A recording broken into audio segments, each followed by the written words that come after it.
bilan ne cesse de s'alourdir. Au moins 1037 personnes ont péri dans le puissant séisme qui a frappé hier soir le sud du Maroc. Un peu moins de 24 heures plus tard, les recherches se poursuivent intensivement pour retrouver des survivants sous les gravats.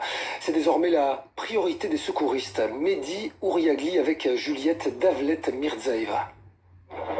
L'obscurité de la nuit laisse place à une zone désolée. Le Maroc se réveille sous les décombres. D'un côté, les secours tentent par tous les moyens de retrouver des survivants. De l'autre, les habitants pleurent leurs proches disparus.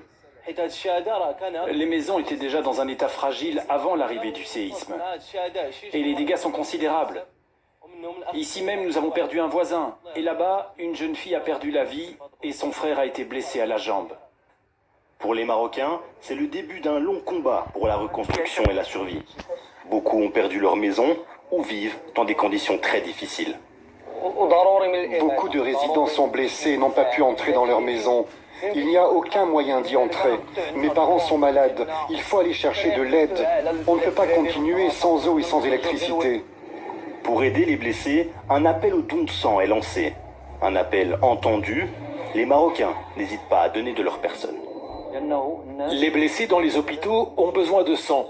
Nous avons fait un appel la nuit dernière et ce matin, nous avons pu constater qu'un très grand nombre de personnes y avaient répondu. Je suis confiant et je pense qu'on en aura suffisamment pour les prochains jours. Au lendemain de cette tragédie, le pays reçoit de nombreuses marques de soutien. Les aides économiques et matérielles, elles, devraient arriver dans les jours et les semaines qui suivent.